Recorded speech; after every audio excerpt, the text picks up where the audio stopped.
Welcome student, આજે આપણે નવું ચેપ્ટર સ્ટાર્ટ કરીશું, માનવ આંખ અને રંગબેરંગી દુનિયા. તો સ્ટુડન્ટ, આ ચેપ્ટરની અંદર આપણે માનવ આંખનો અભ્યાસ કરવાના છીએ કે જે આપણી આંખો છે તે કઈ રીતે કાર્ય કરે છે. કે આપણે કોઈ પણ વસ્તુને જોઈએ તો આપણી અંદર એવું તો શું થાય છે કે આપણે તે વસ્તુને જોઈ શકીએ છીએ. અને એટલું જ નહીં સ્ટુડન્ટ, આ સિવાય આપણે જે રંગબેરંગી દુનિયા એટલે આપણે ઘણી બધી ઘટનાઓ જોઈએ છે કે જે આકાશ છે તે ભૂરા કલરનું કેમ દેખાય છે, બરાબર. એવી જ રીતે જે તારા છે તો તારાઓ કેમ ટમટમે છે. આવી આપણે જે પ્રકાશીય ઘટનાઓ છે, મેઘધનુષ્ય કઈ રીતે રચાય છે અને તે આપણને એટલું બધું બ્યુટીફુલ કેમ દેખાય છે, તે આપણે આ ટોપિકની અંદર ચર્ચા કરવાના છીએ, આ ચેપ્ટરની અંદર ચર્ચા કરવાના છીએ. એટલું જ નહીં સ્ટુડન્ટ કે તમે ઘણા છોકરાને જોયા હશે કે ચશ્મા પહેરે છે, નંબરના ચશ્મા હોય કે જો તે ચશ્મા પહેરે તો જ તેને સરખું દેખાય છે. તો આપણે આ ટોપિકની અંદર તે પણ સમજવાના છીએ કે કોઈ પણ વ્યક્તિને ચશ્મા પહેરવાની જરૂર કેમ પડે છે, બરાબર.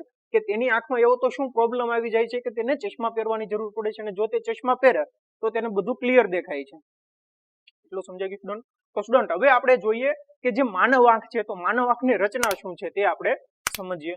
સ્ટુડન્ટ, હવે આપણે આંખની રચના અને કાર્ય પદ્ધતિ સમજવાના છીએ. તો સૌથી પહેલા તો આપણે તે સમજી લઈએ કે કોઈ પણ વ્યક્તિ છે તેની આંખનો આકાર કેવો હોય છે.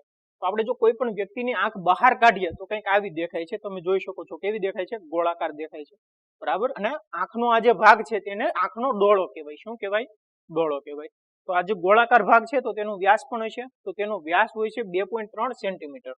કોઈ પણ વ્યક્તિ હોય, આપણે જે હ્યુમન છીએ, હ્યુમનની આંખનો જે વ્યાસ છે તે કેટલો હોય છે? 2.3 સેન્ટીમીટર જેટલો, બરાબર સ્ટુડન્ટ. હવે આપણે આંખની રચના અને કાર્ય પદ્ધતિ સમજવાના છીએ. તો જો આંખના ડોળાને આપણે કાપીએ તો કંઈક આવું દેખાય છે. હવે આપણે આંખના વિવિધ ભાગો સમજીએ અને તેના કાર્યો સમજીએ. તો સૌથી પહેલા તો આ ભાગ આવે છે, જે અહીંયા તમે જોઈ શકો છો કે જે બહારનો ઉપસેલો ભાગ છે, તે ઉપસેલા ભાગને શું કહેવાય? પારદર્શક પટલ કહેવાય, બરાબર સ્ટુડન્ટ. અને જે પારદર્શક પટલ છે તે પારદર્શક પટલ આ ભાગ સાથે જોડાયેલું છે. તો આ જે ભાગ છે તેને કનિનિકા કહેવાય, બરાબર સ્ટુડન્ટ. અને જે કનિનિકા છે તે કનિનિકા સ્નાયુમય પડદાનું બનેલું હોય છે અને કનિનિકાનો કલર જ આંખનો કલર દર્શાવે છે. એનો મતલબ એમ છે કે મારા આંખનો કલર તમને કેવો દેખાય છે? બ્લેક દેખાય છે, બરાબર. આ જે રાઉન્ડ તમને દેખાય છે કેવું દેખાય છે? બ્લેક દેખાય છે. તો આ જે કનિનિકા છે એમાં આ જે કલર છે એ કલર કેવો હશે? બ્લેક કલર હશે. એવી જ રીતે આપણે કોઈ પણ વ્યક્તિની આંખ ભૂરી જોતા હોઈએ તો ભૂરા દેખાવા પાછળનું કારણ શું છે? કે જે કનિનિકા છે તે કનિનિકાનો કલર કેવો હશે? ભૂરો કલર હશે. જશે સ્ટુડન્ટ? તો આ જે કનિનિકા છે જે સ્નાયુમય પડદાની બનેલી હોય છે અને કનિનિકાનો જે કલર છે તે જ આંખનો કલર દર્શાવે છે. અને જેની વચ્ચે છિદ્ર છે, કનિનિકા શું બનાવે છે? છિદ્ર બનાવે છે. આ જે છિદ્ર છે, છિદ્રને કહેવાય કીકી. એટલું સમજાઈ ગયું સ્ટુડન્ટ? અને બીજી એક મહત્વની વાત કે આ જે કીકી છે એ કીકીની એવી ખાસિયત છે કે તે નાની મોટી થઈ શકે. કે જ્યારે તમે સૂર્યપ્રકાશમાં જાઓ તો શું થાય છે કે જે કીકી છે તે નાની થઈ જાય. કેમ નાની થઈ જાય? કારણ કે વધુ માત્રામાં આંખની અંદર પ્રકાશ પ્રવેશે છે, બરાબર. કે આપણે જો સૂર્યપ્રકાશમાં જઈએ તો પ્રકાશ કેટલો હોય? વધુ હોય. એટલે વધુ માત્રામાં આંખની અંદર પ્રકાશ પ્રવેશે છે તો તેને ઓછો કરવા માટે આંખની જે કીકી છે તે નાની થઈ જાય છે. અને એની કમ્પેરિઝનમાં જો આપણે કોઈ ઓરડામાં હોય તો જે આંખની કીકી છે તે મોટી થઈ જાય છે. અને એના માટે તમે એવું અનુભવ્યું હશે કે જ્યારે તમે સૂર્યપ્રકાશમાં હોવ છો અને તરત ઓરડામાં જાઓ છો, બરાબર. કે કોઈ પણ ઓરડામાં જાઓ ત્યારે તમને ત્યાં ઝાંખું દેખાય છે. એ ઝાંખું દેખાવા પાછળનું કારણ શું છે? કારણ કે જ્યારે સૂર્યપ્રકાશની હાજરીમાં હોય ત્યારે આંખની જે કીકી છે એની સ્થિતિ કેવી હોય છે? નાની થઈ જાય છે, ઓછો પ્રમાણમાં પ્રકાશ પ્રવેશ કરે છે.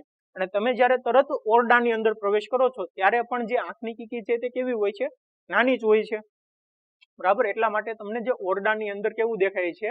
ઝાંખું દેખાય છે. એટલું સમજાઈ ગયું સ્ટુડન્ટ? અને આંખની કીકીને નાની મોટી કોણ કરે છે? તો આ જે કનિનિકા છે એ કનિનિકા જ આંખની કીકીને નાની અને મોટી કરે છે. એટલું સમજાઈ ગયું સ્ટુડન્ટ? આ સિવાય સ્ટુડન્ટ, જે આંખની કીકી છે એના પાછળના ભાગમાં તમે જોઈ શકો છો કે આ જે ભાગ છે આ ભાગને શું કહેવાય? નેત્રમણી કહેવાય અથવા તો આંખનો લેન્સ કહેવાય. શું કહેવાય? નેત્રમણી અથવા તો આંખનો લેન્સ. અને આના વડે જ કોઈ પણ વસ્તુ છે એના જે પ્રકાશના કિરણો છે તે વક્રીભવન પામે છે અને આ જે ભાગ છે ત્યાં પ્રતિબિંબ રચે છે, જેને નેત્રપટલ કહેવાય. એટલું સમજાઈ ગયું સ્ટુડન્ટ? કે જે લેન્સ છે, લેન્સ વડે જ પ્રકાશના કિરણોનું વક્રીભવન થાય છે અને આંખનો આ જે ભાગ છે જેને કહેવાય નેત્રપટલ, નેત્રપટલ ઉપર પ્રતિબિંબ રચાય છે.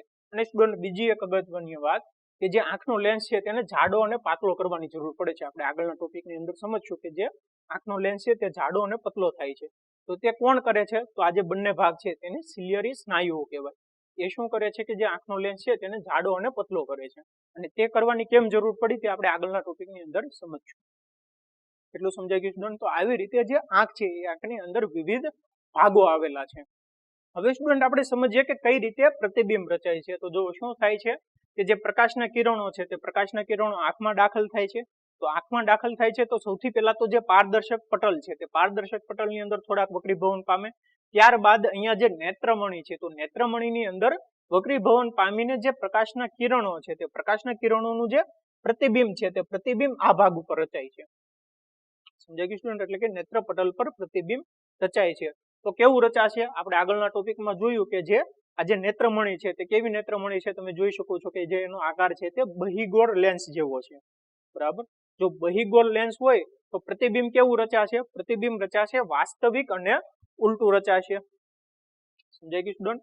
હવે સ્ટુડન્ટ આપણે સમજીએ કે નેત્રપટલમાં એવું તો શું હોય છે કે જેથી કરીને આપણે કોઈ પણ વસ્તુને જોઈ શકીએ છીએ. બરાબર? આપણે અહીંયા જોયું કે જે પ્રતિબિંબ રચાય છે તે કેવું રચાય છે? વાસ્તવિક અને ઉલટું રચાય છે. પણ આપણે કોઈ પણ વસ્તુને જોઈ શકીએ છીએ તે કેવી જોઈ શકીએ છીએ? ચીતી જોઈ શકીએ છીએ, ચતુર જોઈ શકીએ છીએ. બરાબર? તો અહીંયા શું હોય છે આપણે સમજીએ તો જો આજે નેત્રપટલ છે તે નેત્રપટલ ઉપર પ્રકાશ સંવેદી કોષો આવેલા હોય છે. પ્રકાશ સંવેદી કોષો શું થાય છે કે જ્યારે તેની ઉપર પ્રકાશ પડે છે ત્યારે તે સક્રિય થઈ જાય છે અને વિદ્યુત સંદેશા ઉત્પન્ન કરે છે. બરાબર? કે જે પ્રકાશના કિરણો આવ્યા આજે નેત્રમણી છે, નેત્રમણી વડે વક્રીભવન થયું ને આંખ સુધી પહોંચ્યા, નેત્રપટલ સુધી પહોંચ્યા. નેત્રપટલની અંદર શું હોય છે કે પ્રકાશ સંવેદી કોષો હોય છે અને પ્રકાશ સંવેદી કોષો શું કરે છે કે જેવો પ્રકાશ આવે છે તેવા તે સક્રિય થઈ જાય છે અને વિદ્યુત સંદેશા ઉત્પન્ન કરે છે. બરાબર? હવે વિદ્યુત સંદેશા શું કરે છે કે આજે પ્રકાશીય ચેતા છે એ પ્રકાશીય ચેતા વડે વહન પામે છે અને માનવ મગજ સુધી જાય છે. બરાબર? આજે પ્રકાશીય ચેતા છે તે પ્રકાશીય ચેતા માનવ મગજ સુધી જોડાયેલા હોય છે. તો જે વિદ્યુત સંદેશા છે તે વિદ્યુત સંદેશા માનવ મગજ સુધી જાય છે. માનવ મગજ શું કરે છે કે જે વિદ્યુત સંદેશા આવે છે તે વિદ્યુત સંદેશાનું અર્થઘટન કરે છે. બરાબર? કે અહીંયા શું વસ્તુ આવ્યું તેનું અર્થઘટન કરે છે અને વસ્તુ જેવી છે તેવી આપણને દેખાય છે. એટલું સમજાઈ ગયું સ્ટુડન્ટ? કે અહીંયા જો વસ્તુ કેવી દેખાય છે? ઉલટું પ્રતિબિંબ રચાય છે. પણ મગજ શું કરે કે મગજ એને ચત્તુ વાંચે છે. ઉલટું ભલે રચાય પણ મગજ શું કરે તેને ચત્તુ વાંચે ને જેવું છે તેવું દેખાય છે. એટલું સમજાય ગયું સ્ટુડન્ટ? તો આવી રીતે જે માનવ આંખ છે તે માનવ આંખ કાર્ય કરે છે. તો આપણે લખી પણ શકીએ કે આંખનો લેન્સ નેત્રપટલ પર વસ્તુનું વાસ્તવિક અને ઉલટું પ્રતિબિંબ રચે છે. આપણે જોયું કે આ જે લેન્સ છે તે નેત્રપટલ ઉપર વાસ્તવિક અને ઉલટું પ્રતિબિંબ રચે. ત્યારબાદ શું થાય છે કે નેત્રપટલમાં વિપુલ માત્રામાં પ્રકાશ સંવેદી કોષો આવેલા હોય છે. રોશનીથી આ પ્રકાશ સંવેદી કોષો સક્રિય બને છે અને વિદ્યુત સંદેશા ઉત્પન્ન કરે છે. વિદ્યુત સંદેશા પ્રકાશીય ચેતા મારફતે મગજને પહોંચાડે છે. જોયું કે અહીંયા પ્રકાશ સંવેદી કોષા મારફતે મગજ સુધી પહોંચાડે છે. ત્યારબાદ શું થશે કે મગજ આ સંદેશાઓનું અર્થઘટન કરે છે કે અહીંયા જે કઈ વિદ્યુત સંદેશા આવે છે તેનું અર્થઘટન કરે અને વસ્તુ જેવી છે તેવી જોઈ શકીએ છીએ. સમજાઈ ગયું સ્ટુડન્ટ? તો આવી રીતે માનવ આંખ કાર્ય કરે છે. એટલું સમજાઈ ગયું સ્ટુડન્ટ? Welcome student. આજે આપણે એક ઇન્ટરેસ્ટિંગ ટોપિક સમજવાના છીએ, સમાવેશન ક્ષમતા. તમને આ જે ટોપિક છે જાણીને ખૂબ જ નવાઈ લાગશે કે આપણી જે આંખની રચના છે તે કેવી ઇન્ટરેસ્ટિંગ છે, કેટલી અમેઝિંગ આપણી આંખની રચના છે. તો આપણે સમજીએ કે જો સમાવેશન ક્ષમતા કોને કહેવાય. તો એના માટે આપણે કોઈ એક આંખ લઈ લઈએ અને ધારી લઈએ કે કોઈ વસ્તુ છે તે વસ્તુ અહીંયા છે.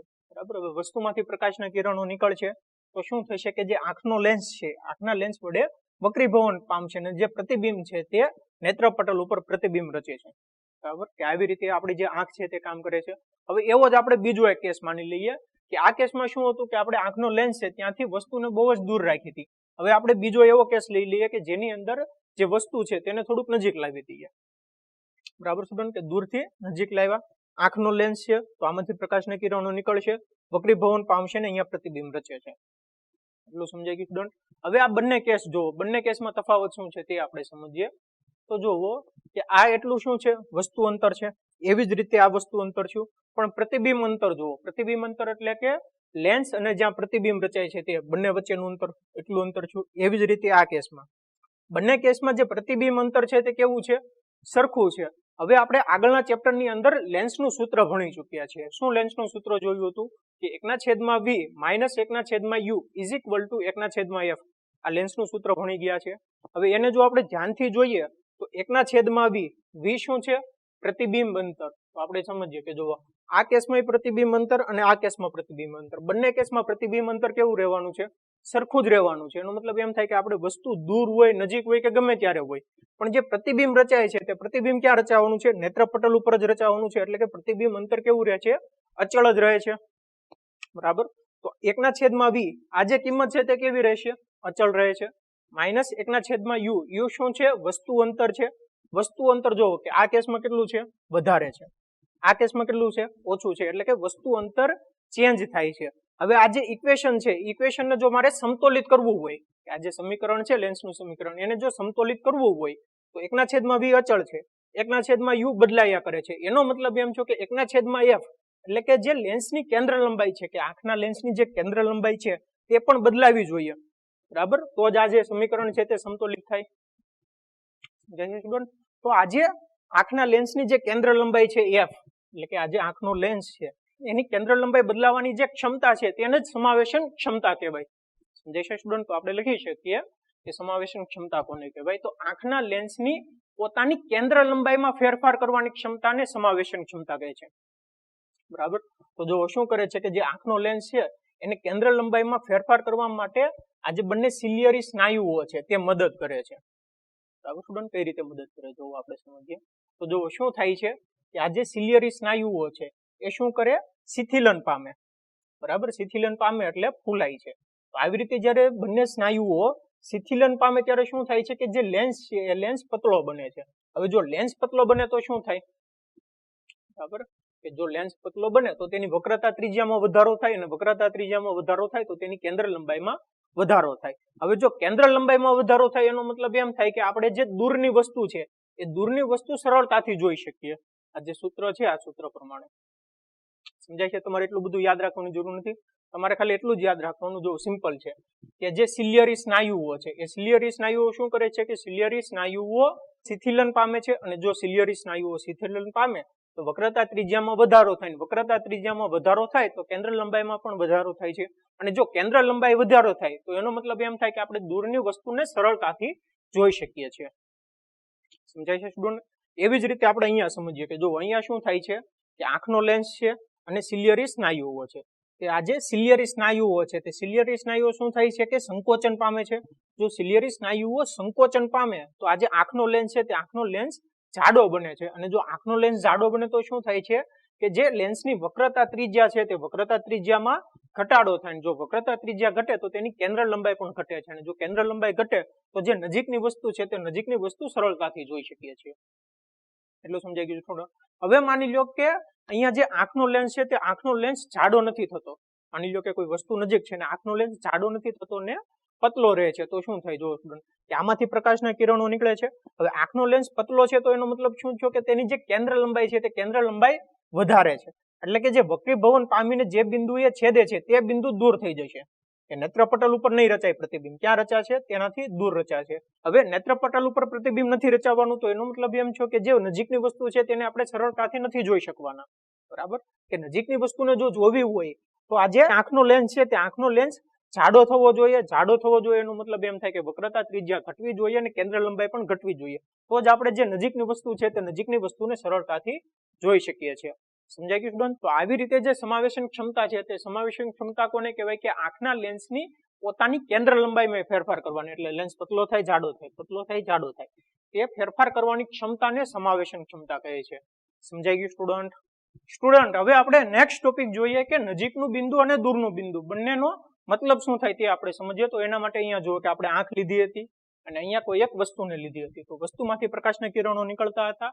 જે આંખનો લેન્સ છે તેમાંથી વક્રીભવન પામીને પ્રતિબિંબ નેત્રપટલ ઉપર રચતા હતા. બરાબર. આવો આપણે આગળના ટોપિકમાં જોઈએ.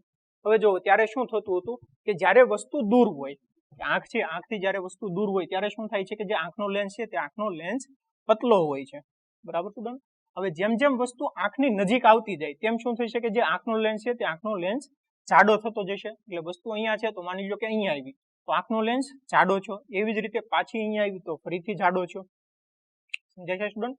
કે જેમ વસ્તુ નજીક આવતી જાય આંખની તેમ આ જે આંખનો લેન્સ છે તે જાડો થતો જશે અને પ્રતિબિંબ છે તે નેત્રપટલ ઉપર રચાતું જશે.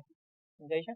એવી જ રીતે તે નજીક આવતું જશે અને આંખનો લેન્સ છે તે જાડો થતો જાય છે. હવે માની લો કે એક અહીંયા પોઈન્ટ આવી ગયા. આ પોઈન્ટે શું થઈ શકે? જે આંખનો લેન્સ જાડો થાય છે એની એક લિમિટ આવી જાય છે કે તે મેક્સિમમ એટલો જાડો થઈ શકે. બરાબર, એનાથી વધારે જાડો ન થઈ શકે.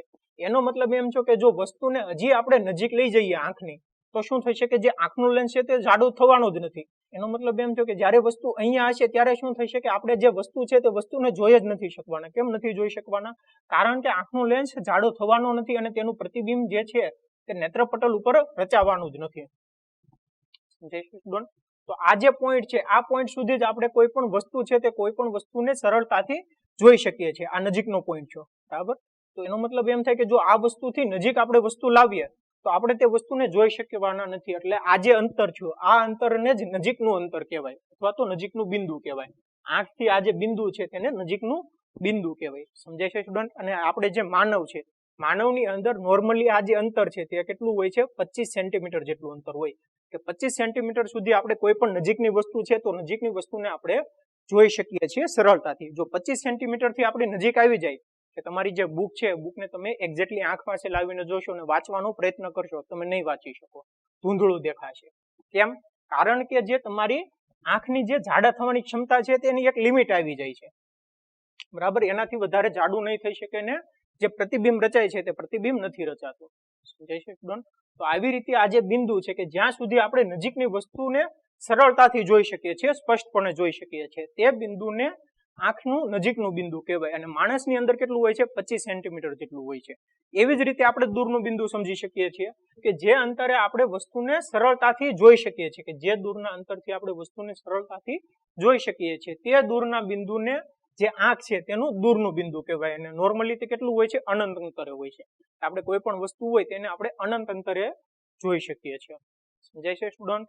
હવે સ્ટુડન્ટ તમને એવો ક્વેશ્ચન થતો હોય છે કે સર નજીકની અંદર તો એની એક લિમિટ આવી ગઈ, તો એવી રીતે દૂરમાં નથી થતું? કે જ્યારે વસ્તુ દૂર હોય ત્યારે પણ એવું થતું હોય કે અહીંયા જે આંખનો લેન્સ છે તે પતલો થતો હોય, પણ એક લિમિટ આવી જાય કે પછી તે પતલો નથી થવાનો. પણ જો સ્ટુડન્ટ અહીંયા શું થશે કે આપણે આગળના કેસમાં ભણી ગયા તે પ્રમાણે કે જ્યારે વસ્તુ અનંત અંતરે હોય ત્યારે શું થાય છે કે અનંત અંતરમાંથી આવતા પ્રકાશના કિરણો કેવા થઈ જાય? સમાંતર થઈ જાય. અને જો કિરણો સમાંતર થઈ જાય એટલે અહીંયા આપણું જે લેન્સની લિમિટ આવી ગઈ પતલો થવાની, તો તે શું થશે કે એવી લિમિટ આવી જશે કે ત્યારે લેન્સમાંથી જે પ્રકાશના કિરણો છે તે વક્રીભવન પામીને નેત્રપટલ ઉપર પ્રતિબિંબ રચે. સમજાય છે? કે જ્યારે આ લેન્સ છે એ પતલો થઈ જાય તો એની એવી લિમિટ હશે કે જ્યારે શું થશે કે જે અનંત અંતરેથી આવતા વસ્તુના કિરણો છે તે સમાંતર થઈ જશે અને વક્રીભવન પામીને પ્રતિબિંબ નેત્રપટલ ઉપર રચે છે. તો આવી રીતે માણસ છે, તો માણસની દૂરનું બિંદુ કયું છું? અનંત અંતરે છું. અને નજીકનું બિંદુ કયું છું? કે માનવ આંખથી 25 સેન્ટીમીટર નજીકનું બિંદુ છું. સમજાઈ ગયું સ્ટુડન્ટ? Welcome student. આજે આપણે નવો ટોપિક સ્ટાર્ટ કરીશું, દ્રષ્ટિની ખામીઓ અને તેનું નિવારણ. તો સ્ટુડન્ટ આપણે આગળના ટોપિકમાં જોયું કે આપણે કોઈ પણ વસ્તુને કઈ રીતે જોઈ શકીએ છીએ કે આપણી આંખ છે, અહીંયા કોઈ વસ્તુ છે, વસ્તુમાંથી પ્રકાશના કિરણો નીકળે છે, આંખના લેન્સ વડે વક્રીભવન પામીને નેત્રપટલ ઉપર પ્રતિબિંબ રચે છે. જો પ્રતિબિંબ નેત્રપટલ ઉપર રચાય પછી નેત્રપટલ ઉપર શું હોય છે કે સંવેદી કોષો હોય છે, પ્રકાશ સંવેદી કોષો, તે વિદ્યુત આવેગો ઉત્પન્ન કરે છે અને મગજને સંદેશો મોકલે છે. આવી રીતે આપણે કોઈ પણ વસ્તુને જોઈ શકીએ છીએ.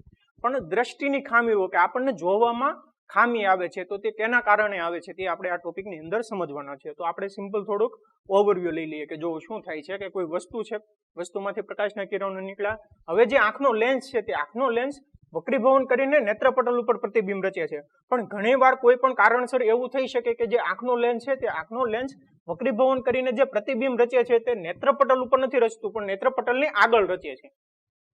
બરાબર? કે જો પ્રતિબિંબ નેત્રપટલની આગળ રચાય તો એનો મતલબ એમ છે કે આપણે જે વસ્તુ છે તે વસ્તુને જોઈ જ નથી શકવાના. બરાબર? કે કારણ કે ત્યાં પ્રકાશ સંવેદી કોષો આવેલા જ નથી. એવી જ રીતે ઘણીવાર એવું પણ બને કે જે આંખનો લેન્સ છે તે આંખનો લેન્સ પ્રકાશનું વક્રીભવન કરીને જે પ્રતિબિંબ રચે છે તે નેત્રપટલની પાછળ રચે છે.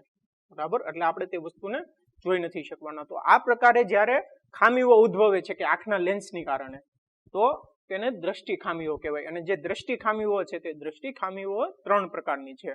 એક તો આવે છે લઘુ દ્રષ્ટિ ખામીઓ જેને માયોપિયા કહેવાય અંગ્રેજીમાં, પછી આવે છે ગુરુ દ્રષ્ટિ ખામી જેને હાઇપરમેટ્રોપિયા કહેવાય, અને ત્રીજું આવે છે પ્રેસબાયોપિયા. આપણે ત્રણેય એક પછી એક ડિટેલમાં સમજવાના છીએ કે ત્રણેયનું કારણ શું છે અને તેનું નિવારણ શું છે, કે તેના સોલ્યુશન માટે આપણે શું કરી શકીએ તે આપણે ડિટેલમાં સમજવાના છીએ. એટલું સમજાઈ ગયું સ્ટુડન્ટ? સ્ટુડન્ટ હવે આપણે દ્રષ્ટિ ખામીના 3 પ્રકાર જોયા. હવે આપણે એક પછી એક ખામી જોઈએ કે તેની અંદર શું થાય છે, તે ઉદ્ભવવાનું કારણ શું છે અને તેનું સોલ્યુશન શું છે, તે આપણે આ ટોપિકની અંદર સમજવાના છીએ. તો સૌથી પહેલા તો આવે છે લઘુ દ્રષ્ટિની ખામી અથવા માયોપિયા. કે લઘુ દ્રષ્ટિની ખામી અથવા તો માયોપિયામાં શું થાય છે તે આપણે સમજીએ. કે અહીંયા આપણી આંખ છે. હવે જે વ્યક્તિને લઘુ દ્રષ્ટિની ખામી હોય છે તો શું થાય છે કે તે વ્યક્તિ નજીકની વસ્તુ સ્પષ્ટ જોઈ શકે છે. બરાબર, કે કોઈ પણ વસ્તુ જો નજીકમાં રાખી હોય તો તેને સ્પષ્ટપણે જોઈ શકાય છે, પણ દૂરની વસ્તુ અસ્પષ્ટ દેખાય છે. દૂરની વસ્તુ જો કોઈ હોય તો તે સ્પષ્ટ રીતે જોઈ શકતો નથી. કોણ નથી જોઈ શકતો? કે જે વ્યક્તિને લઘુ દ્રષ્ટિની ખામી હોય છે તે. આપણે અહીંયા સમજીએ કે જો આપણી આંખ છે તો કોઈ વસ્તુ નજીકમાં રાખેલી છે તો શું થશે, તેમાંથી પ્રકાશના કિરણો નીકળશે, વક્રીભવન પામીને નેત્રપટલ ઉપર પ્રતિબિંબ રચે છે, એટલે નજીકની વસ્તુ સ્પષ્ટ દેખાય છે. પણ જો વસ્તુ દૂર હોય, કે આવી રીતે માની લો કે દૂર છે, દૂરનો મતલબ એમ થાય કે અનંત અંતરે, અને તમને ખબર છે કે કોઈ પણ વસ્તુ જો અનંત અંતરે હોય તો તેમાંથી નીકળતા જે પ્રકાશના કિરણો છે તે કેવા હોય છે, સમાંતર હોય છે. તો આવી રીતે તેમાંથી પ્રકાશના કિરણો નીકળશે. હવે વક્રીભવન પામીને જે પ્રતિબિંબ છે તે નેત્રપટલ ઉપર નહીં રચે. જો નેત્રપટલ ઉપર રચતો હોય તો એનો મતલબ એમ છે કે વસ્તુ સ્પષ્ટપણે દેખાય છે, પણ નેત્રપટલ ઉપર પ્રતિબિંબ નહીં રચે, નેત્રપટલથી આગળ પ્રતિબિંબ રચે છે. સમજાઈ ગયું? નેત્રપટલથી આગળ પ્રતિબિંબ રચે એનો મતલબ એમ છો કે જે વસ્તુ છે તે વસ્તુને સ્પષ્ટપણે જોઈ જ નહીં શકાય. કેમ જોઈ નહીં શકાય? કારણ કે નેત્રપટલ ઉપર પ્રકાશ સંવેદી કોષો આવેલા છે, નેત્રપટલથી આગળ પ્રકાશ સંવેદી કોષો આવેલા નથી. સમજાય છે સ્ટુડન્ટ? એટલા માટે જો વસ્તુ અનંત અંતરે હોય અથવા તો દૂર છે તો જે દૂરની વસ્તુ છે તે દૂરની વસ્તુનું પ્રતિબિંબ નેત્રપટલથી આગળ રચાય છે, એટલે આપણે દૂરની વસ્તુ જોઈ શકતા નથી. કે જે વ્યક્તિ લઘુ દ્રષ્ટિની ખામી ધરાવે છે તે. હવે આવું થવા પાછળનું કારણ શું છે તે આપણે સમજીએ. કે આવું થવા પાછળના 2 કારણ છે. એમાં પહેલું કારણ એવું છે કે આંખના લેન્સની વક્રતા વધારે હોવી. હવે આંખના લેન્સની વક્રતા વધારે હોવી એનો મતલબ એમ છો કે આ વધુ પ્રમાણમાં વક્ર થઈ જાય, કે જે પ્રકાશના કિરણો આવે એ એકચ્યુઅલી અહીંયા મળવા જોઈએ, પણ ક્યાં મળે છે? અહીંયા મળે છે, એટલે વધુ પ્રમાણમાં વક્ર થઈ જાય છે. સમજાય છે? આપણે એમ પણ સમજી શકીએ કે જે આંખનો લેન્સ છે તે આંખના લેન્સની વક્રતા ત્રિજ્યા ઓછી હોવી. બરાબર, એકચ્યુઅલમાં કેવી થવી જોઈએ? વધવી જોઈએ, પણ આંખના લેન્સની વક્રતા ત્રિજ્યા છે તે ઓછી થાય છે, એટલે કેન્દ્ર લંબાઈ શું થાય છે? કેન્દ્ર લંબાઈ પણ ઘટે છે. સમજાઈ ગયું સ્ટુડન્ટ? અને બીજું કારણ એવું હોઈ શકે કે આંખનો ડોળો લાંબો હોવો. હવે જો સ્ટુડન્ટ, આંખનો ડોળો લાંબો હોય તો એ શું થાય છે કે માની લો કે આંખનો ડોળો લાંબો છે તો શું થાય છે કે પ્રતિબિંબ છે તે પ્રતિબિંબ અહીંયા રચાતું હોય, પણ આંખનો ડોળો લાંબો હોય તો શું થાય છે કે આપણે પ્રતિબિંબ અહીંયા જોતું છે પણ ક્યાં રચાવાનું નથી. સમજાય છે સ્ટુડન્ટ? કે આંખનો ડોળો જો લાંબો હોય તો પણ પ્રતિબિંબ નેત્રપટલ ઉપર રચાવવું જોઈએ, ત્યાં રચાતું નથી, એટલા માટે લઘુ દ્રષ્ટિની ખામી ઉદ્ભવે છે. સમજાય ગયું સ્ટુડન્ટ? અને સ્ટુડન્ટ આ કેસમાં જો શું થાય છે કે આ કેસની અંદર જે આપણે જોયું કે નજીકનું બિંદુ કોને કહેવાય? કે જે આપણો આંખનો લેન્સ છે, આંખના લેન્સથી 25 સેન્ટીમીટર પછીની આપણે જે વસ્તુ હોય તે સ્પષ્ટપણે જોઈ શકાય છે, તો તેને નજીકનું બિંદુ કહેવાય. અને દૂરનું બિંદુ કેવું કહેવાય? કે જ્યાં સુધી આપણે દૂરની વસ્તુને સ્પષ્ટપણે જોઈ શકીએ છીએ તેને દૂરનું બિંદુ કહેવાય. તો જે વ્યક્તિને લઘુ દ્રષ્ટિની ખામી હોય છે તેનું દૂરનું બિંદુ અનંત અંતરે હોય છે, તેનાથી નજીક આવી જાય છે. કઈ રીતે આવે છે આપણે અહીંયા સમજીએ. કે જુઓ, આપણે જોયું કે જો વસ્તુ અનંત અંતરે હોય તો શું થાય છે કે પ્રતિબિંબ નેત્રપટલ ઉપર રચાતું નથી, અહીંયા રચાય છે, નેત્રપટલથી આગળ રચાય છે. હવે સ્ટુડન્ટ શું થાય છે કે જે દૂરનું બિંદુ છે તે દૂરનું બિંદુ અનંત અંતરેથી નજીક આવી જાય છે. આ અનંત અંતર છે ત્યાંથી નજીક આવી ગયું. હવે જો શું થાય છે કે નજીક આવી ગયું તો આંખનો લેન્સ છે તેમાંથી પ્રકાશના કિરણો નીકળશે, વસ્તુમાંથી વક્રીભવન પામીને નેત્રપટલ ઉપર પ્રતિબિંબ રચે છે. બરાબર, એટલે કે આ અંતરથી આ બાજુનું જો કોઈ પણ વસ્તુ હોય તો તેને સ્પષ્ટપણે જોઈ શકાય છે, પણ આ અંતરથી પાછળની કોઈ પણ વસ્તુ હોય તો તેને સ્પષ્ટપણે જોઈ નથી શકાતું. એટલા માટે લઘુ દ્રષ્ટિની ખામી ઉદ્ભવે છે કે તેનું જે દૂરનું બિંદુ છે તે દૂરનું બિંદુ નજીક આવી જાય છે. સમજાઈ ગયું સ્ટુડન્ટ? હવે આનું સોલ્યુશન શું તે આપણે સમજીએ. કે એનું સોલ્યુશન બહુ જ સિમ્પલ છે. કે સોલ્યુશન છે કે યોગ્ય પાવરનો અંતર્ગોળ લેન્સનો ઉપયોગ કરીને એનું સોલ્યુશન આવી શકે. જો કઈ રીતે લાવવામાં આવે આપણે અહીંયા સમજીએ. કે આંખ લીધી, અહીંયા મેં એક અંતર્ગોળ લેન્સ મૂકી દીધો. હવે અંતર્ગોળ લેન્સ મૂકવું એનો મતલબ શું છે કે અનંત અંતરેથી પ્રકાશના કિરણો આવે છે. તો સૌથી પહેલા તો શું થશે કે અંતર્ગોળ લેન્સ છે તે અંતર્ગોળ લેન્સમાં વક્રીભવન પામશે. અંતર્ગોળ લેન્સમાં વક્રીભવન પામે ત્યારબાદ શું થશે કે આપણો જે આંખનો લેન્સ છે તે આંખના લેન્સની અંદર વક્રીભવન પામીને જે પ્રતિબિંબ છે તે પ્રતિબિંબ નેત્રપટલ ઉપર રચાય છે. બરાબર, એટલે પ્રતિબિંબ જો નેત્રપટલ ઉપર રચાતું હોય તો શું થાય છે કે તો આપણે વસ્તુને સ્પષ્ટપણે જોઈ શકીએ છીએ. એટલું સમજાઈ ગયું સ્ટુડન્ટ? હવે સ્ટુડન્ટ જો કે માની લો કે આ લેન્સ નથી, આ લેન્સ નો હોય તો શું થાય છે કે જે અનંત અંતરેથી પ્રકાશના કિરણો આવે છે તે પ્રતિબિંબ આગળ રચે છે, નેત્રપટલ ઉપર નથી રચતા. હવે વચ્ચે આપણે લેન્સ મૂકી દીધો તો પ્રતિબિંબ જે છે તે વસ્તુનું પ્રતિબિંબ નેત્રપટલ ઉપર રચાય છે, એટલા માટે આપણે તે વસ્તુને જોઈ શકીએ છીએ. એટલું સમજાઈ ગયું સ્ટુડન્ટ? તો સ્ટુડન્ટ આ ટોપિકની અંદર તમારે જાજી સમજવાની જરૂર નથી. 2 થી 3 પોઈન્ટ યાદ રાખવાના છે કે લઘુ દ્રષ્ટિની ખામીમાં શું થાય. લઘુ દ્રષ્ટિ એના ઉપરથી તમારે એવું યાદ રાખવાનું કે લઘુ એટલે કે નજીકની વસ્તુ તે જોઈ શકે છે, દૂરની વસ્તુ જોઈ નથી શકતો. અને એનું કારણ શું છે? એના 2 કારણ છે. એક તો વક્રતા વધારે હોવી, અહીંયા આપણે સિમ્પલી સમજી શકીએ છીએ કે વક્રતા વધારે હોય. બીજું એવું કારણ છે કે આંખનો ડોળો લાંબો હોવો. આ 2 કારણ અગત્યના છે, ધ્યાનમાં લેવાના છે. અને એનું સોલ્યુશન શું છે કે યોગ્ય પાવરનો અંતર્ગોળ લેન્સનો ઉપયોગ કરીને આપણે તેનું નિવારણ લાવી શકીએ છીએ. સમજાઈ ગયું સ્ટુડન્ટ? હવે આપણે દ્રષ્ટિ ખામીનો બીજો પ્રકાર સ્ટુડન્ટ હવે આપણે અથવા હાઇપરમેટ્રોપિયા. તો સ્ટુડન્ટ આપણે લઘુ દ્રષ્ટિની ખામીમાં જોયું શું થતું હતું કે લઘુ દ્રષ્ટિની ખામી એટલે લઘુ એટલે કે નજીકની વસ્તુ સ્પષ્ટ જોઈ શકતા હતા. એવું અહીંયા ઉલટું થાય છે. ગુરુ દ્રષ્ટિની ખામી, ગુરુ એટલે કે દૂર, તો દૂરની વસ્તુ સ્પષ્ટ જોઈ શકાય છે પણ નજીકની વસ્તુ સ્પષ્ટ જોઈ શકાતી નથી. તો આપણે લખી પણ શકીએ કે જે વ્યક્તિને ગુરુ દ્રષ્ટિની ખામી હોય તે વ્યક્તિને દૂરની વસ્તુ સ્પષ્ટ જોઈ શકે છે પણ નજીકની વસ્તુ અસ્પષ્ટ દેખાય છે. આપણે સમજીએ કે જો શું થાય છે કે અહીંયા આપણી આંખ છે, દૂરની વસ્તુ સ્પષ્ટ જોઈ શકાય એટલે કે માની લો કે કોઈ દૂર વસ્તુ છે અનંત અંતરે, તેમાંથી પ્રકાશના કિરણો આવે છે, વક્રીભવન પામીને પ્રતિબિંબ નેત્રપટલ ઉપર રચે છે એટલે આપણે તે વસ્તુને જોઈ શકીએ છીએ. સમજાય ગયું સ્ટુડન્ટ? પણ નજીકની વસ્તુમાં શું થાય છે કે માની લો કે કોઈ આંખના જે લેન્સ છે એના કોઈ નજીક વસ્તુ છે, તો નજીકની વસ્તુમાં શું થઈ શકે, તેમાંથી પ્રકાશના કિરણો આવે છે, વક્રીભવન પામીને પ્રતિબિંબ નેત્રપટલ ઉપર રચાવવું જોઈએ પણ તે નેત્રપટલ ઉપર રચાતું નથી અને નેત્રપટલથી દૂર રચાય છે. બરાબર સ્ટુડન્ટ? કે આવી રીતે બહાર રચાય છે. હવે જો પ્રતિબિંબ નેત્રપટલ ઉપર રચાવવાનું નથી તો એનો મતલબ એમ છે કે આપણે તે વસ્તુને જોઈ જ નથી શકવાના. સમજાઈ ગયું? તો આ પ્રકારની ખામીને ગુરુ દ્રષ્ટિ ખામી કહેવાય. એટલું સમજાઈ ગયું સ્ટુડન્ટ? હવે આપણે સમજીએ કે આ પ્રકારની જે વ્યક્તિ હોય તેમાં શું થાય છે કે આ પ્રકારની વ્યક્તિની અંદર આપણે આગળ વાત કરી તે પ્રમાણે કે કોઈ પણ વ્યક્તિ હોય એ આંખનો લેન્સ છે એમાંથી 25 સેન્ટીમીટર દૂર જે નજીકનું બિંદુ છે તે કેટલું હોય છે? 25 સેન્ટીમીટર દૂર હોય છે. એનો મતલબ એમ છે કે તે 25 સેન્ટીમીટર સુધી જે વસ્તુ હોય તેને તે સ્પષ્ટપણે જોઈ શકે છે. પણ જે વ્યક્તિને ગુરુ દ્રષ્ટિની ખામી હોય છે તેમાં શું થાય છે કે જે 25 સેન્ટીમીટર જે નજીકનું બિંદુ છે તે દૂર ખસી જાય છે. બરાબર? કે આવી રીતે 25 સેન્ટીમીટરનું જે બિંદુ છે તે દૂર ખસીને અહીંયા આવી જાય છે. તો અહીંયા આવી જાય એનો મતલબ એમ છે કે આ બિંદુ પછી શું થાય છે કે આ બિંદુથી જે પ્રકાશના કિરણો નીકળે છે તે વક્રીભવન પામીને પ્રતિબિંબ નેત્રપટલ ઉપર રચે છે. બરાબર? એટલે કે નજીકનું બિંદુ અહીંયા આવી ગયું તો આ બિંદુથી અનંત અંતરે એટલે કે અહીંયા વચ્ચે કોઈ પણ વસ્તુ હોય તો તે વસ્તુને જે વ્યક્તિ છે તે સ્પષ્ટપણે જોઈ શકે છે. પણ આ બિંદુથી આંખના લેન્સ વચ્ચે અહીંયા જો કોઈ પણ વસ્તુ હોય તો તેને તે સ્પષ્ટપણે જોઈ શકતું નથી. ઇન શોર્ટ, ગુરુ દ્રષ્ટિ ખામીમાં શું થાય છે કે જે નજીકનું બિંદુ હતું તે નજીકનું બિંદુ દૂર ખસી જાય છે એટલે નજીકની વસ્તુ સ્પષ્ટપણે જોઈ શકાતી નથી. અને લઘુ દ્રષ્ટિની ખામીમાં શું થતું હતું કે જે દૂરનું બિંદુ છે તે અનંત અંતરેથી ખસીને નજીક આવી જાય છે એટલે આપણે દૂરની વસ્તુ સ્પષ્ટપણે જોઈ શકતા ન હતા. બરાબર? તો હવે આવું થવા પાછળનું કારણ સમજીએ કે આવું થવા પાછળના 2 કારણ છે કે જેવી રીતે લઘુ દ્રષ્ટિમાં હતા એવી જ રીતે અહીંયા છે. એમાં પહેલું કારણ એવું છે કે વક્રતા ઓછી હોવી. હવે વક્રતા ઓછી હોવાનો મતલબ શું છે કે તેની જે વક્રતા ત્રિજ્યા છે તે વક્રતા ત્રિજ્યા વધારે હોય. બરાબર? કે જો અહીંયા શું થાય છે કે તેની વક્રતા ઓછી હોય તો શું થાય છે કે તે પ્રતિબિંબ છે તે નેત્રપટલ ઉપર નથી રચતું પણ દૂર રચે છે. બરાબર? વક્રતા ઓછી છે એટલે એનો મતલબ એમ છે કે તેની વક્રતા ત્રિજ્યા વધારે હોવી. વક્રતા ત્રિજ્યા વધુ હોય તો તેની કેન્દ્ર લંબાઈ પણ વધુ હોય છે. આ એક કારણ હોઈ શકે. અને બીજું કારણ એવું હોઈ શકે કે જે આંખનો ડોળો છે તે આંખનો ડોળો નાનો હોવો. કે જો આંખનો ડોળો નાનો હોય તો પણ જે પ્રતિબિંબ છે તે પ્રતિબિંબ નેત્રપટલ ઉપર નથી રચાતું ને નેત્રપટલથી દૂર રચાય છે. એટલા માટે જે ગુરુ દ્રષ્ટિ ખામી છે તે ગુરુ દ્રષ્ટિ ખામી ઉદ્ભવે છે. હવે આપણે સોલ્યુશન જોઈએ. બરાબર? કે નિવારણ. તો નિવારણ માટે શું છે કે નિવારણ માટે આપણે ત્રીજો કેસ જોઈએ. હવે આંખ છે, આંખની નજીક જો હું બહિર્ગોળ લેન્સ મૂકી દઉં તો શું થશે કે માની લો કે અહીંયા કોઈ વસ્તુ છે, વસ્તુમાંથી પ્રકાશના કિરણો નીકળશે. સૌથી પહેલા તો જે બહિર્ગોળ લેન્સ છે તે બહિર્ગોળ લેન્સ ઉપર આપાત થશે, ત્યાંથી વક્રીભવન પામે છે.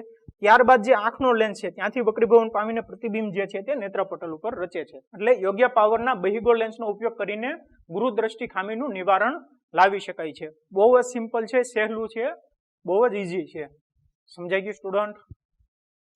હવે આપણે નેક્સ્ટ પ્રકારની ખામી જોઈએ પ્રેસ બાયોપિયા. કે પ્રેસ બાયોપિયાની અંદર શું થાય છે કે આપણે 2 પ્રકારની ખામી જોઈ, લઘુ દ્રષ્ટિ ખામી અને ગુરુ દ્રષ્ટિ ખામી. બંને વચ્ચેનો તફાવત શું હતો કે લઘુ દ્રષ્ટિ ખામીની અંદર જે નજીકની વસ્તુ છે તે સ્પષ્ટ દેખાય પણ દૂરની વસ્તુ અસ્પષ્ટ દેખાય છે. એટલે કે જે દૂરનું બિંદુ છે અનંત અંતરે તે નજીક આવી જાય છે.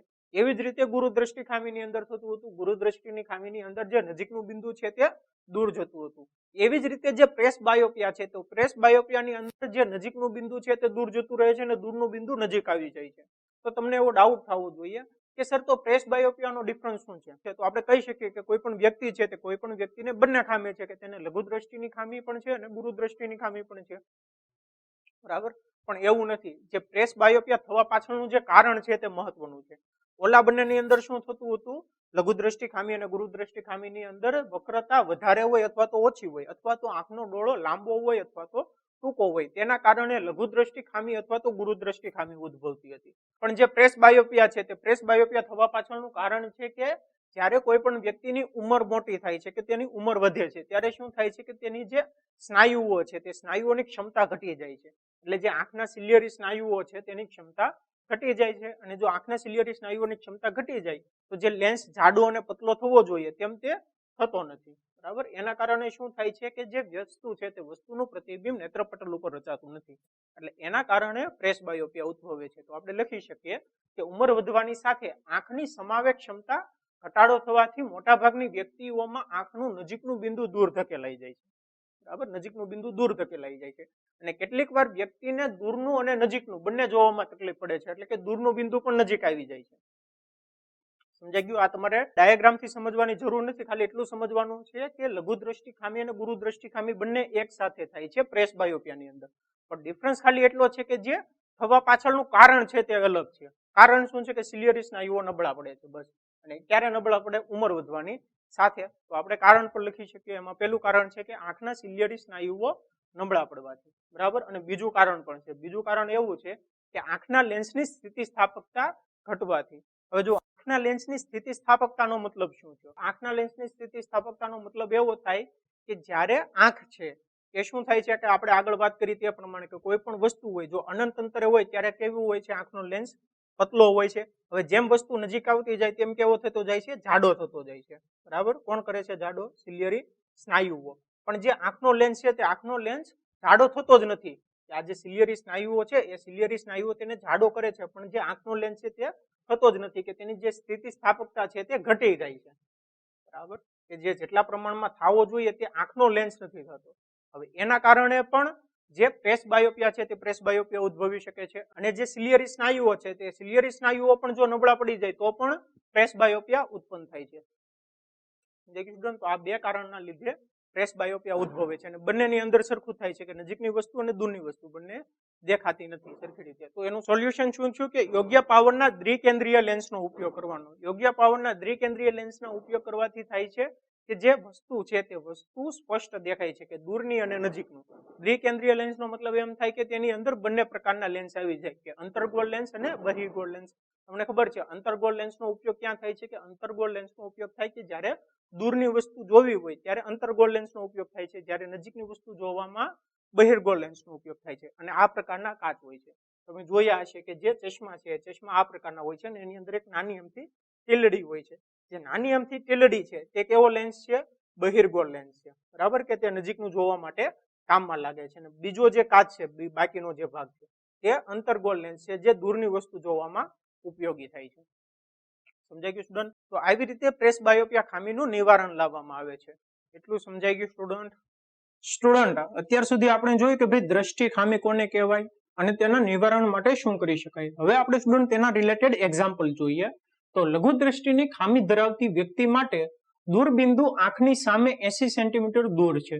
આ ખામીના નિવારણ કરવા માટે વપરાતા લેન્સનો પ્રકાર અને પાવર શું હશે?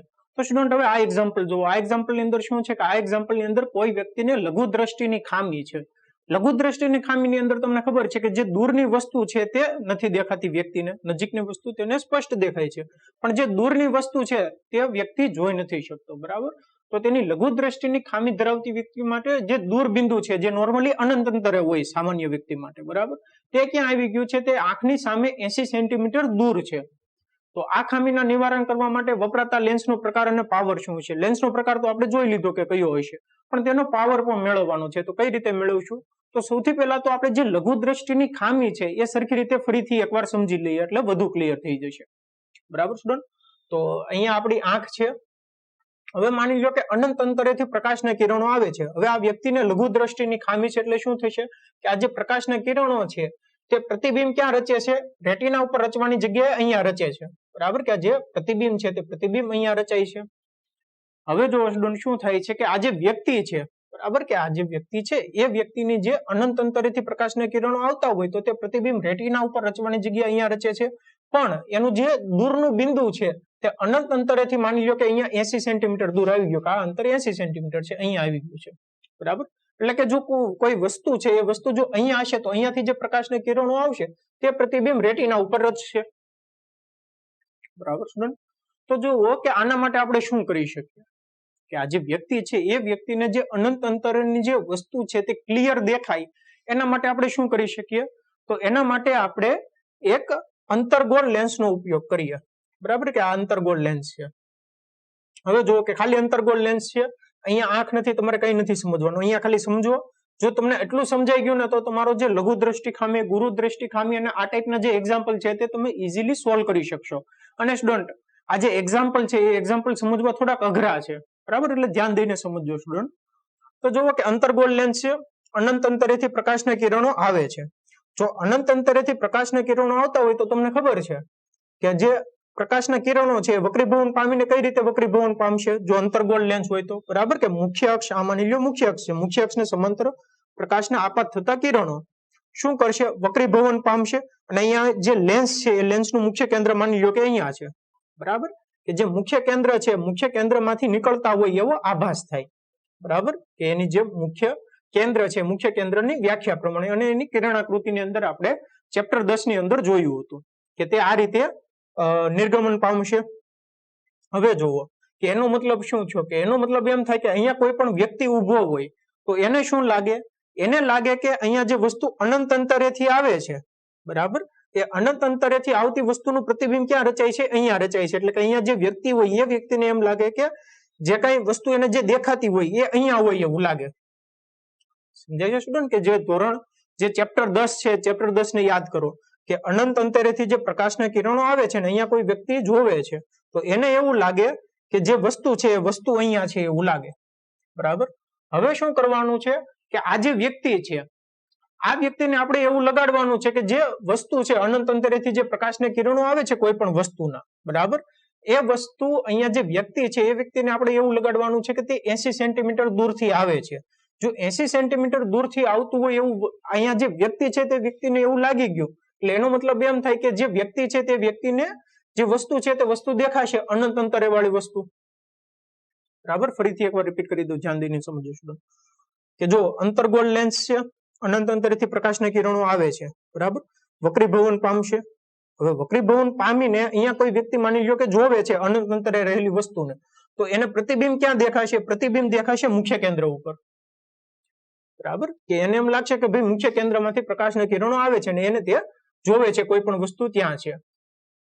હવે આ કેસની અંદર પ્રોબ્લેમ શું છે? આ કેસની અંદર પ્રોબ્લેમ એવો છે કે જે અનંત અંતરેથી જે પ્રકાશના કિરણો આવે છે એ આ વ્યક્તિ જોઈ નથી શકતો કારણ કે તેનું પ્રતિબિંબ અહીંયા રચાય છે.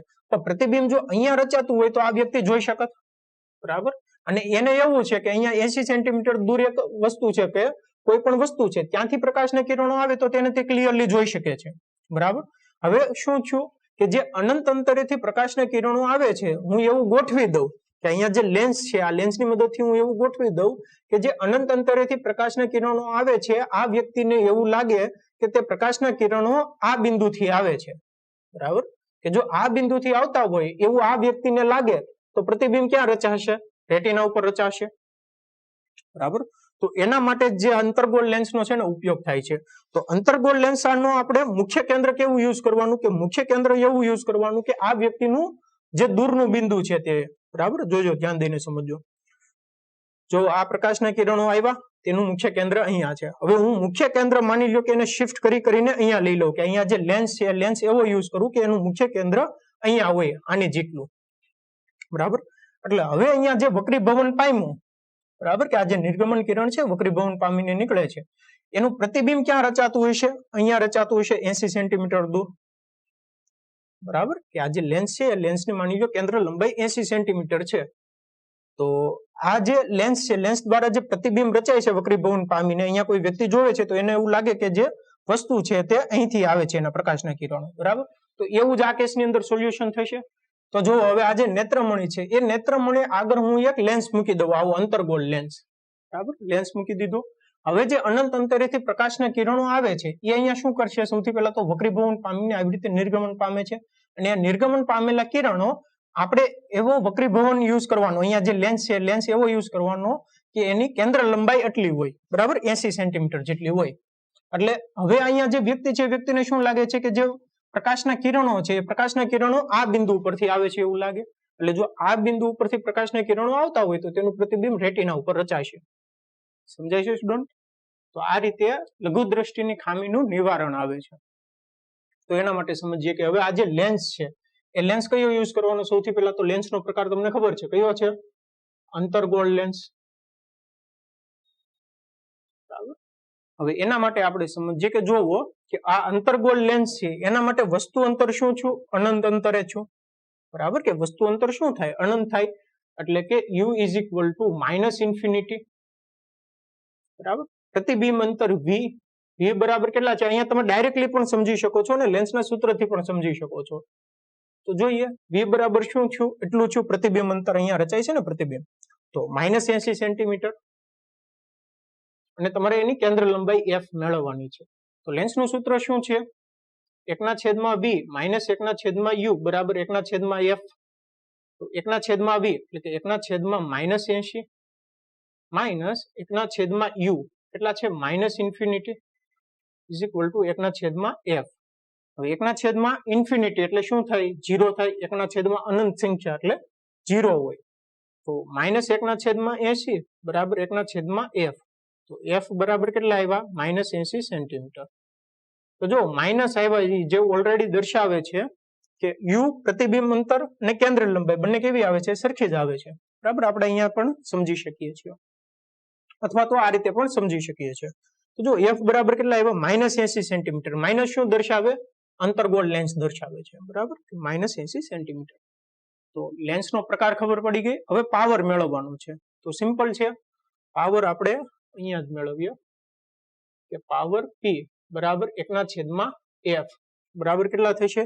સૌથી પહેલા તો 80 સેન્ટીમીટર છે ને એને આપણે મીટરમાં ફેરવી લઈએ અથવા તો અહીંયા ફેરવીએ કે 1/80 છે. મીટરમાં ફેરવવા હોય તો 100 વડે ભાગી નાખીએ, અહીંયા માઇનસ લખીએ પાવર. તો મીટરમાં છે એટલે 10⁻² થશે, અંશમાં થશે તો 100/80. 0 0 ઉડી ગયા. 10/8 કેટલા થશે? 10/8 5/4 બરાબર અને 25/4 100. અહીંયા 25 25 × 125/100 એટલે કે 1.25 બરાબર સ્ટુડન્ટ. તો 1.25 ડાયોપ્ટર પણ ઋણ આવશે ને, માઇનસ નિશાની આવશે, -1.25 ડાયોપ્ટર. ધ્યાન દઈને સમજો સ્ટુડન્ટ, ઇમ્પોર્ટન્ટ એક્ઝામ્પલ છે, સમજવો થોડોક અઘરો છે કે તમે આ રીતે પણ કરી શકો અથવા તો અહીંયા ડાયરેક્ટલી ઇઝીલી સમજી શકો છો. સમજાય કે સ્ટુડન્ટ? હવે આપણે નેક્સ્ટ એક્ઝામ્પલ જોઈએ કે એક ગુરુદ્રષ્ટિની ખામીવાળી આંખનું નજીક બિંદુ 1 મીટર છે. આ ખામીનું નિવારણ કરવા વપરાતા લેન્સનો પાવર શું હશે? સામાન્ય આંખનું નજીકનું બિંદુ 25 સેન્ટીમીટર છે તેમ સ્વીકારો. તો સ્ટુડન્ટ હવે આ એક્ઝામ્પલ જોવો. આ એક્ઝામ્પલની અંદર શું છે કે આ એક્ઝામ્પલની અંદર કોઈ વ્યક્તિને ગુરુદ્રષ્ટિની ખામી છે. ગુરુદ્રષ્ટિની ખામીનો મતલબ શું થાય કે તે વ્યક્તિને નજીકની વસ્તુ અસ્પષ્ટ દેખાય છે અને દૂરની વસ્તુ સ્પષ્ટ દેખાય છે. એકચ્યુઅલમાં જે સામાન્ય વ્યક્તિ હોય છે એ સામાન્ય વ્યક્તિનું જે નજીકનું બિંદુ હોય છે તે 25 સેન્ટીમીટર હોય છે. બરાબર, પણ જે ગુરુદ્રષ્ટિની ખામીવાળી વ્યક્તિ છે ને એનું જે નજીકનું બિંદુ છે તે 25 સેન્ટીમીટરથી દૂર ચાલ્યું ગયું હોય છે. આ કેસની અંદર 1 મીટર જેટલું છે. મતલબ શું થાય આપણે સમજીએ કે અહીંયા માની લો કે તે વ્યક્તિ છે કે જેને ગુરુદ્રષ્ટિની ખામી છે. હવે અહીંયા કોઈ વસ્તુને મૂકેલી છે 25 સેન્ટીમીટર દૂર છે. બરાબર, નોર્મલી હોવી જોઈએ કે જો સામાન્ય વ્યક્તિ હોય તો આ જે વસ્તુ છે 25 સેન્ટીમીટર દૂર, તો ત્યાંથી જે પ્રકાશના કિરણો આવે તે નેત્રપટલ ઉપર રચાતા હોય છે જો સામાન્ય વ્યક્તિ હોય તો. પણ આ વ્યક્તિ કેવું છે કે ગુરુદ્રષ્ટિની ખામી ધરાવે છે, એટલે કે અહીંયાથી જે પ્રકાશની કિરણો આવે છે ને તેનું પ્રતિબિંબ તે આંખની કીકીથી થોડુંક બહાર રચાય છે. અહીંયા તમે જોઈ શકો છો, રેટિના ઉપર નથી રચાતું, બરાબર. પણ આ જ વ્યક્તિ માટે કે જો અહીંયા કોઈ વસ્તુ મૂકેલી હોય, અહીંયા અંતર છે 1 મીટર જેટલું, બરાબર, કે ત્યાંથી પ્રકાશના કિરણો આવે છે, વક્રીભવન પામીને પ્રતિબિંબ નેત્રપટલ ઉપર રચે છે, રેટિના ઉપર રચે છે. એટલે કે જે વ્યક્તિ છે તે વ્યક્તિને આ જે અહીંયા જો બિંદુ હોય તો અહીંયા કોઈ વસ્તુને મૂકેલું છે, બરાબર, તો તેનું પ્રતિબિંબ રચાય છે એટલે તે વસ્તુને જોઈ શકે છે સ્પષ્ટપણે. હવે જુઓ શું કરવાનું છું કે હવે આ જે ખામી છે, ખામીનું આપણે નિવારણ કરવાનું છે. તો જેવી રીતે આપણે આગળના કેસમાં કર્યું હતું તે પ્રમાણે, કે આગળના એક્ઝામ્પલની અંદર, કે અહીંયા હવે હું એક બહિગોળ લેન્સ મૂકી દઉં, બરાબર, અને બહિગોળ લેન્સને એ રીતે મૂકું કે જેથી કરીને કે માની લો કે વસ્તુ આપણે અહીંયા મૂકી હોય, બરાબર, કે વસ્તુ અહીંયા છે, પણ અહીંયા જે વ્યક્તિ છે એ વ્યક્તિને એવું લાગવું જોઈએ કે જે પ્રતિબિંબ છે એ પ્રતિબિંબ અહીંયાથી આવે છે, એના નજીકના બિંદુથી આવે છે એવું લાગવું જોઈએ, બરાબર. એકચ્યુઅલમાં ક્યાં હોય? અહીંયા હોય. હવે આ જે લેન્સ છે એ લેન્સ વડે હું એવી રીતે પ્રતિબિંબ રચું કે જેથી કરીને અહીંયા જે વ્યક્તિ છે, આ વ્યક્તિની જે આંખ છે ગુરુદ્રષ્ટિની ખામી ધરાવે છે તે વ્યક્તિને, તેને એવું લાગવું જોઈએ કે જે વસ્તુ છે એ વસ્તુ ક્યાં મૂકેલી છે? અહીંયા મૂકેલી છે એવું લાગવું જોઈએ, બરાબર. તો એ પ્રકારે મારે અહીંયા જે લેન્સ છે લેન્સને મૂકવો પડશે. આગળનો કેસ જોશો એટલે તમને આ કેસ ક્લિયરલી સમજાઈ જશે, અથવા તો અહીંયા પણ સમજી શકો છો. તો જુઓ કે હવે અહીંયા જે લેન્સ છે, આ લેન્સ માટે વસ્તુ અંતર યુ શું છું? યુ થશે -25 સેન્ટીમીટર, બરાબર. અને પ્રતિબિંબ અંતર વી શું છું? પ્રતિબિંબ અંતર વી થશે 1 મીટર, -1 મીટર, એટલે કે -1 મીટર એટલે કે -100 સેન્ટીમીટર. સમજાઈ ગયું સ્ટુડન્ટ? હવે જુઓ કે જુઓ અહીંયા જે આંખ છે, બરાબર, કે લેન્સ પછીથી જે કઈ વ્યક્તિ ઊભી હોય એને તો એવું જ લાગે ને કે વસ્તુ ક્યાં મૂકેલી છે? અહીંયા -100 સેન્ટીમીટર મૂકેલી છે, બરાબર, કે 100 સેન્ટીમીટર દૂર છે. એટલે હવે આ જે વ્યક્તિ છે ગુરુદ્રષ્ટિની જે ખામી ધરાવે છે તેનું પ્રતિબિંબ ક્યાં રચાશે? રેટિના ઉપર રચાશે, એટલે તે વસ્તુને ક્લિયરલી જોઈ શકશે. સમજાઈ ગયું સ્ટુડન્ટ? તો યુ વી એની ઉપરથી આપણને એફ મળી જશે કે અહીંયા જે લેન્સ છે તે લેન્સની કેન્દ્ર લંબાઈ કેટલી હશે. તો જોઈએ, આપણે કિંમત મૂકીએ, લેન્સનું સૂત્ર મૂકીએ કે 1/v - 1/u બરાબર 1/f, બરાબર શું થશે? 1/v એટલે કે 1/-100 માઇનસ 1/u એટલે કે -25, 1/-25 માઇનસ માઇનસ પ્લસ એટલે કે 1/f બરાબર આપણે લખી શકીએ કે 1/25, અહીંયા -1/100 લઈ લીધા, બરાબર. તો 100 - 25 છેદમાં 100 ગુણ્યા 25, તો કેટલા છે? 75 છેદમાં 100 ગુણ્યા 25, 25 તેરી 75, 3/100, 1/f, 3/100 એટલે f કેટલા આવશે? 100/3. એકમ શું આવશે? એકમ આવશે સેન્ટીમીટર, અને જો હું મીટરમાં કન્વર્ટ કરું તો 1/3 મીટર, બરાબર. હવે જો પ્લસ સાઇન આવે છે જે ઇન્ડિકેટ કરે છે કે જે લેન્સ છે એ લેન્સ કયો છે? લેન્સ છે બહિગોળ લેન્સ, બરાબર, કે અહીંયા જે પ્લસ સાઇન છે એ શું ઇન્ડિકેટ કરે કે જે લેન્સ છે તે બહિગોળ લેન્સ છે, અને તેનો પાવર આપણે જોવા જઈએ તો P બરાબર 1/f, એટલે કે 1/f કેટલા છે? 1/3, છેદનો છેદ અંશમાં, એટલે 3 ડાયોપ્ટર, બરાબર. 3 નોર્મલી મીટર ઇનવર્સ હોય તો મીટર ઇનવર્સ ને હું ડાયોપ્ટર પણ લખી શકું. તો જુઓ કે આપણે જે મેળવવાનું હતું કે આ ખામીનું નિવારણ કરવા માટે વપરાતા લેન્સનો પાવર 3 ડાયોપ્ટર હશે, +3 ડાયોપ્ટર, બરાબર. અને લેન્સ કયો હશે? લેન્સ હશે બહિગોળ લેન્સ. સમજાઈ ગયું સ્ટુડન્ટ?